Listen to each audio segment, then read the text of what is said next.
जरूरी सूचना है आप सभी स्टूडेंट्स के लिए। स्टडी फॉर सिविल सर्विसेज का Android app Google play store में आ चुका है, उसको प्लीज तुरंत इंस्टॉल कर लीजिए। और अगर आप स्टडी फॉर सिविल सर्विसेज के सिर्फ ऐप से कोई भी कोर्स, कोई भी पीडीएफ परचेस करते हैं तो उसमें अप्लाई कूपन, अगर आप ज्ञान सर जो है आप उसमें अप्लाई करते हैं, ये कूपन कोड है, तो उसमें 20% फीस तुरंत माफ हो जाएगी। मतलब 20% डिस्काउंट तुरंत उसमें लग जाएगा। ज्ञान सर लिखना है, नॉर्मली ज्ञान सर, स्मॉल लेटर में है सब कुछ, कोई स्पेस नहीं, कोई कॉलम नहीं, सिर्फ ज्ञान सर, GYANSIR। इस तरह से अगर कूपन कोड लगाते हैं आप ऐप में बाई करने से पहले, जो अप्लाई कूपन वाले में आता है, तो 20% का डिस्काउंट तुरंत मिलेगा। वीडियो देखिए।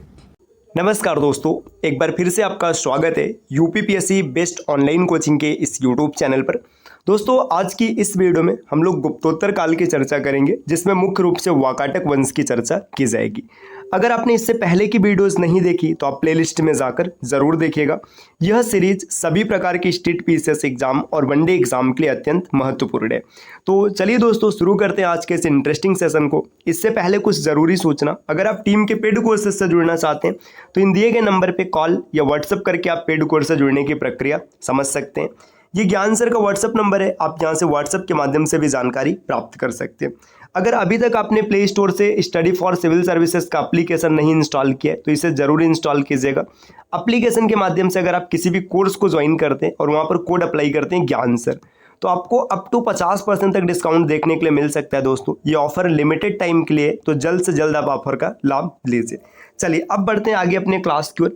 यहाँ पर दिया वाकाटक वंश। इस वंश का संस्थापक विंध्य शक्ति प्रथम था। तो अगर कभी ऐसा क्वेश्चन बने कि वाकाटक वंश की स्थापना किसने की है, तो विंध्य शक्ति प्रथम ने की है। वाकाटक वंश की प्रारंभिक राजधानी कंचनका, नचना जिसे कहते हैं, एवं नंदीवर्धन जो कि आज का नागपुर है, थी। बाद में पुरी एवं प्रवरपुर राजधानी बनी। इनकी पहली राजधानी होती नसना और नागपुर, जो कि बाद में क्या बन गया, पुरीक बन गया और फिर प्रवरपुर बना।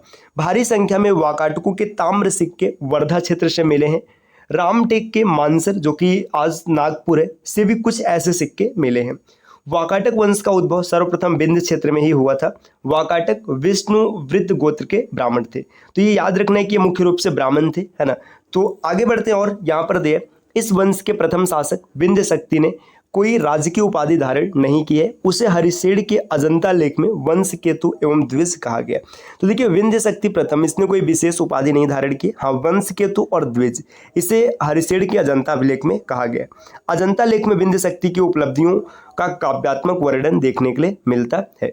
विंध्य शक्ति के बाद प्रवरसेन शासक बनता है, मतलब विंध्य शक्ति का उत्तराधिकारी प्रवरसेन होता है। विंध्य शक्ति का पुत्र और उत्तराधिकारी, जिसे सत्ता का वास्तविक संस्थापक और वाकाटकों का गौरव माना जाता है। पुराणों के अनुसार प्रवरसेन ने कुल 60 वर्ष तक शासन किया है। विंध्य शक्ति के वामिश ताम्रपत्र से पता चलता है कि प्रवरसेन की उपाधि धर्म महाराज थी। तो देखिए, प्रवरसेन की उपाधि होती है धर्म महाराज। ये पता कहाँ से चलता है? ये पता चलता है वाशिम ताम्रपत्र से। प्रवरसेन को पुराणों में प्रवीण कहा गया है। उसने अपने पुत्र गौतमी पुत्र का विवाह नागा शासक भावनागा की पुत्री से किया था। प्रवरसेन एकमात्र वाकाटक शासक था जिसने सम्राट की उपाधि धारण की थी, जबकि अन्य सभी शासकों ने महाराजा की मामूली उपाधि ग्रहण की थी। प्रवरसेन के मृत्यु के बाद उसके 4 पुत्रों ने साम्राज्य को विभाजित कर दिया और अलग अलग प्रांतों में स्वतंत्र शासन करते हैं। तो देखिए, यहाँ पर ये बहुत ज़्यादा विस्तृत नहीं होता है, मतलब वाकाटक वंश एक छोटा सा वंश होता है। इसके बाद गुप्तोत्तर काल के और प्रमुख शासन वंश यहाँ पर दिए, जैसे पुष्यभूति वंश। पुष्यभूति के राज्यों के बारे में 2 प्रमुख ऐतिहासिक तथ्यों से जानकारी मिलती है। पहला है हर्ष चरित, है ना, जो कि बाणभट्ट के द्वारा रचा गया, यहाँ पर लिखा भी गया, जो सम्राट हर्ष का जीवन वृत्तांत है, जिसे उनके दरबारी कवि बाणभट्ट ने लिखा है। ये प्रश्न कई बार वनडे एग्जाम में बना है कि हर्ष चरित की रचना की किसने की है, तो बाणभट्ट ने किया हुआ है। और चीनी तीर्थयात्री विनसांग की यात्रा वृत्तांत से देखने के लिए मिलती है। अब यहाँ पर देखिए, प्रभाकर वर्धन के बारे में दिया गया है ना। प्रभाकर वर्धन कौन है? ये पुष्यभूति वंश से कैसे संबंधित है, इसके बारे में समझते हैं। पुष्यभूति राजवंश का चौथा शासक प्रभाकर वर्धन था, जिसने वास्तव में पुष्यभूति राजवंश की आधारशिला रखी थी। सर्वप्रथम महाराजा धीराज की उपाधि धारण करने वाला प्रभाकर वर्धन ही था। इससे पहले के शासकों की उपाधि महाराज हुआ करती थी। राजवर्धन, हर्षवर्धन, कृष्ण एवं राजश्री उसकी संतानें थी। राजश्री का विवाह कन्नौज के मौखरी शासक ग्रहवर्मन से हुआ था। देखिए, इनकी 4 संतान यहाँ पर बताई गई। राजश्री ये लड़की, तो इनका विवाह किससे हो गया? ग्रहवर्मन से हो गया। अब इनके 3 संतान बचे, राज्यवर्धन, हर्षवर्धन और कृष्ण। प्रभाकर वर्धन की मौत के बाद उसके बड़े बेटे राज्यवर्धन को राजमुकुट मिला, लेकिन गौड़ मतलब बंगाल और बिहार के शासक शशांक द्वारा विश्वासघात से उसे मार दिया जाता है। देखिए राज्यवर्धन शासक बनता है तो इसे क्या होता है, शशांक के द्वारा मार दिया जाता है विश्वासघात से। अब इनके बचे दो पुत्र, प्रभाकर वर्धन के राज्य वैद्य रसायन और सुसेन, मतलब यहाँ पे दिया कि प्रभाकर वर्धन के जो राज्य वैद्य रसायन थे वो कौन थे, सुसेन, मतलब रसायन और सुसेन दो लोग मिलकर इसके राज्य वैद्य का काम किया करते थे। परम सौगात राज्यवर्धन द्वितीय की उपाधि होती है, तो राज्यवर्धन द्वितीय की उपाधि होती है परम सौगात। देखिए राज्यवर्धन की मृत्यु हो गई, इसके बाद बचे कृष्णवर्धन, हर्षवर्धन और कृष्ण, है ना। हर्षवर्धन 606 से 647 ईस्वी तक शासन करते हैं।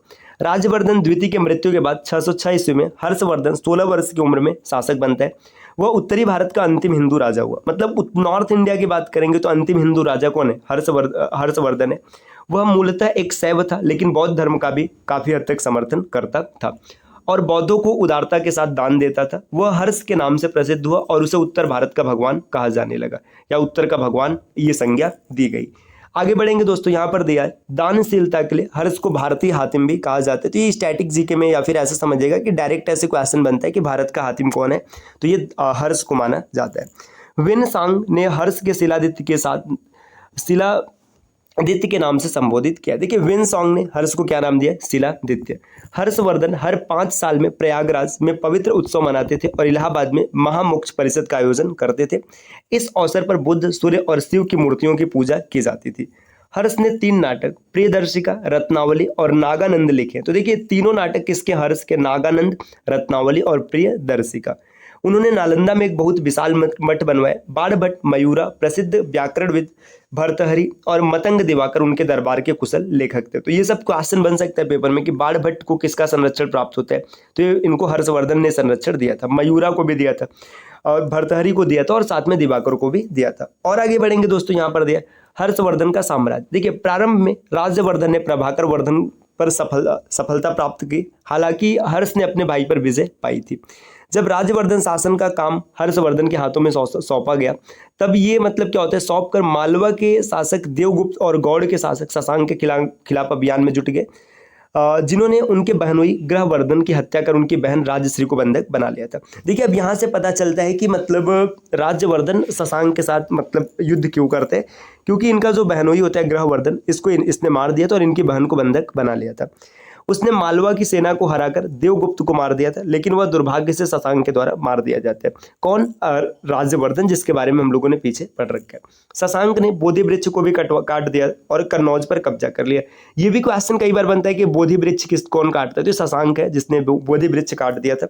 आगे यहाँ पर दिया गया, उन्होंने तत्काल कन्नौज पर आक्रमण कर दिया और अपनी बहन राजश्री को मुक्त कराया। बाद में हर्ष ने शशांक को भी परास्त कर दिया और ओडिशा के कुंगोंडा के हिस्से तक अपने राज्य का विस्तार किया। देखिए राज्यवर्धन जो कि शशांक के द्वारा मार दिया जाता है, उसका बदला कौन लेता है, हर्ष। हर्ष ने क्या किया, शशांक को मार दिया और यहाँ पर जो उड़ीसा है, उड़ीसा के कुंगोंडा तक अपने राज्य को विस्तार कर लिया। हर्ष ने अपने शासनकाल में कई सैन्य लड़ाइयाँ जीती और उसने उत्तर भारत के ज़्यादातर हिस्सों को अपने कब्जे में ले लिया, जिसमें से 5 क्षेत्र पंजाब, बंगाल, उड़ीसा, कन्नौज और मिथिला प्रमुख है। मतलब उत्तर भारत में काफ़ी हद तक हर्ष का शासन होता है, जिसमें 5 प्रमुख क्षेत्र होते हैं। हर्ष के संपूर्ण राज्य में संभवतः थानेश्वर, कन्नौज, अहिचिन, श्रीवत्सी और प्रयाग सम्मिलित थे और अपना साम्राज्य मगध और उड़ीसा तक फैला लिया था। हर्ष ने प्रारंभ साम्राज्य की राजधानी मूल रूप से थानेश्वर थी। तो ये भी क्वेश्चन कई बार बनता है कि हर्षवर्धन की राजधानी कहाँ थी, थानेश्वर थी, लेकिन उसने इसे कन्नौज स्थानांतरित कर दिया। नर्मदा नदी उसके साम्राज्य की दक्षिणी सीमा थी, मतलब नर्मदा नदी एकदम साउथ की सीमा थी।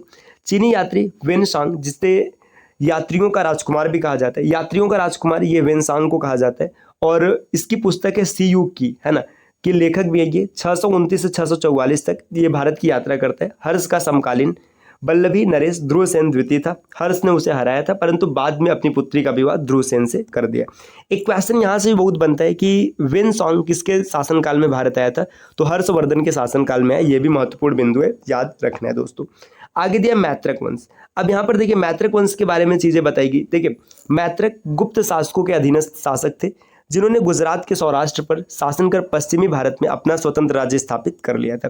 देखिए जब गुप्त वंश चल रहा था तो इनके अधीनस्थ थे, मतलब गुप्त का ही एक अंग थे, लेकिन बाद में ये पश्चिम भारत में अपना स्वतंत्र राज्य स्थापित कर लेते हैं। मैत्रक शासकों में ध्रुवसेन द्वितीय सबसे महत्वपूर्ण शासक हुए, जो हर्षवर्धन के समकालीन थे, जिसे उसने मतलब हर्षवर्धन परास्त करके अपने पुत्री का विवाह इनसे कर देते। ह्वेनसांग ने हमें बताया कि हर्ष के प्रयाग मतलब इलाहाबाद महासभा में ध्रुवसेन द्वितीय शामिल हुए थे। मैत्रक ने वल्लभी को अपनी राजधानी के रूप में विकसित किया, जो शिक्षा का भी एक महत्वपूर्ण केंद्र होता है। वल्लभी किसकी राजधानी होती है? मैत्रक की होती है। ध्रुवसेन ने हर्ष के प्रयाग एवं कन्नौज के धार्मिक समारोहों में भाग लिया था। महाकवि भट्टी धरसेन चतुर्थ के दरबार में रहा करते थे, है ना। तो यहाँ पे देखिए जो मतलब महाकवि भट्टी है, ये ध्रुवसेन होगा, यहाँ पे चतुर्थ के दरबार में रहा करते थे। मैत्रक के बाद यहाँ पे मौखरी वंश दिया। ये सब देखिए छोटे छोटे राजवंश है ना, जो गुप्तोत्तर काल में आते हैं। इसके बाद हम लोग देखेंगे, देखिए गुप्त एवं गुप्तोत्तर से जुड़े वन लाइनर फैक्ट, और ये पूरी तरीके से समाप्त हो जाएगा और सातवाहन वंश की शुरुआत हो जाएगी। तो दोस्तों देख लेते हैं यहाँ पर, है ना, छोटा सा है, मतलब थोड़ा सा क्लास भले ही लंबा होगा, लेकिन समझ लीजिए, है ना। मौखरी वंश की बात करेंगे तो मौखरी भी गुप्तकालीन शासक के अधीनस्थ शासक थे और सामंत की पदवी का इस्तेमाल करते थे। वे पश्चिमी उत्तर प्रदेश के कन्नौज में शासन करते थे। मतलब मौखरी का मूल शासन कहाँ पर होता है? पश्चिमी उत्तर प्रदेश में होता है, जिसने धीरे धीरे उत्तर भारत के राजनीतिक केंद्र के रूप में मतलब विकसित करते और पाटलिपुत्र का स्थान ले लेते। कनिंघम वही होते हैं अलेक्जेंडर कनिंघम, है ना, जो ASI की स्थापना करते हैं, है ना, और इन्हें पुरातत्व विभाग का जनक भी कहा जाता है। मौखरी एवं मौर्यों में समानता स्वीकार किया है। मौखरी वंश की जानकारी का प्रमुख स्रोत हरहा लेख और असीरगढ़ मुद्रा लेख है। पाणिनि के अष्टाध्यायी में भी मौखरी शब्द का उल्लेख देखने के लिए मिलता है। मौखरी शिव के उपासक थे, तो ये इंपॉर्टेंट है, किसके उपासक हैं? शिव के। इनके अभिलेख नागार्जुन और बराबर पहाड़ियों जौनपुर और हरहा, जो कि बाराबंकी से मिलते हैं। इनकी मुद्राएं भिटौरा, अयोध्या और अहिछत्र से मिलती हैं। आगे यहाँ पर दिया है असीरगढ़ ताम्रपत्र अभिलेख के अनुसार ईशान वर्मन को मौखकी साम्राज्य का वास्तविक संस्थापक माना जाता है।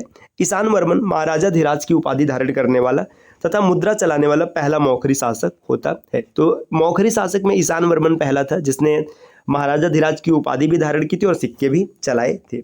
आगे यहाँ पर दिया है इसके शासनकाल में मौखरी साम्राज्य आंध्र प्रदेश, उड़ीसा और गौड़ मतलब बंगाल तक फैला था।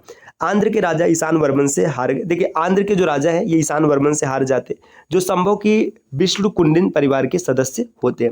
मौखरी के बाद यहाँ पर दिया गुप्त तथा गुप्तोत्तर काल से संबंधित वन लाइनर फैक्ट यहाँ पर कुछ दिया। देखिए क्या दिया इसमें, गुप्तकालीन राजस्व व्यवस्था में भूमिकर संग्रह करने के लिए ध्रुवाधिकरण तथा भू आलेखों को सुरक्षित करने के लिए महाच पट्टलिक और कारिडिक मतलब जो कि आधुनिक समय में रजिस्ट्रार कहते हैं, ये हुआ करते थे। तो ये हम लोगों ने पीछे देख रखा है। गुप्तवंशी शासक चंद्रगुप्त द्वितीय को देवगुप्त, देवराज और देवक्षी आदि नामों से भी जाना जाता है। गुप्त काल में पूर्वी भारत में होने वाले सामुद्रिक व्यापार का सबसे बड़ा केंद्र बंगाल में स्थित है। ये ताम्रलिपि बंदरगाह से पता चलता है।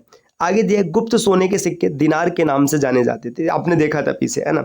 और गुप्त काल में विष्टि वेगार श्रम के लिए प्रयुक्त होता था। मतलब जो विष्टि ये वेगार श्रम के लिए प्रयुक्त किया जाने वाला शब्द था। गुप्त काल में सबसे बड़े अधिकारी कुमारा मात्य होते थे। आगे यहाँ पर दिया बयाना मतलब जो कि राजस्थान है कि भरतपुर जिले में प्रचुर मात्रा में गुप्त सिक्के प्राप्त होते हैं। गुप्त शासक चंद्रगुप्त प्रथम से लेकर स्कंदगुप्त के काल तक के प्राप्त सिक्कों में सर्वाधिक चंद्रगुप्त द्वितीय के काल के हैं। मतलब भरतपुर से सबसे ज्यादा गुप्त सिक्के मिलते हैं और सर्वाधिक सिक्के चंद्रगुप्त द्वितीय के काल के होते हैं। यहाँ पर और आगे दिया है गुप्त काल के मंदिर की वास्तुकला में सर्वप्रथम गंगा और यमुना की आकृतियां आती हैं। सती प्रथा के सर्वप्रथम अभिलेखीय प्रमाण इरड़ अभिलेख में गोपराज नामक सेनापति के पत्नी के सती होने का उल्लेख मिलता है। देखिए जो इरड़ अभिलेख है यहाँ से पता चलता है कि जो गुप्त वंश का सेनापति गोपराज है ना, इसकी पत्नी है जो पहली सती बनी थी। ये भी इंपॉर्टेंट है। दोस्तों आगे बढ़ते, अब यहाँ से सातवाहन शुरू होता है, इसको हम लोग अगली क्लास में देखेंगे। अगर आप टीम के पेड कोर्सेज से जुड़ना चाहते हैं पीसीएस के कंप्लीट प्रिपरेशन के लिए, तो इन दिए गए नंबर पे कॉल या व्हाट्सएप करके जानकारी प्राप्त कर सकते हैं। ये ज्ञान सर का व्हाट्सएप नंबर है, आप यहाँ से व्हाट्सएप के माध्यम से भी जानकारी प्राप्त कर सकते हैं। इसके अतिरिक्त प्ले स्टोर से स्टडी फॉर सिविल सर्विसेज का एप्लीकेशन इंस्टॉल करना ना भूलिएगा। जितने भी प्रकार के अपडेट्स हैं आप यहाँ से प्राप्त कर सकते हैं और कोई भी कोर्स अगर आप यहाँ से परचेस करते हैं तो आपको 50% तक डिस्काउंट मिल सकता है। दोस्तों बस आपको कोड अप्लाई करना है ज्ञान सर, जिसमें सभी लेटर से स्मॉल होंगे और कोई भी स्पेस नहीं होगा। मिलते हैं आपसे नेक्स्ट वीडियो में कुछ नई इन्फॉर्मेशन के साथ, तब तक के लिए नमस्कार।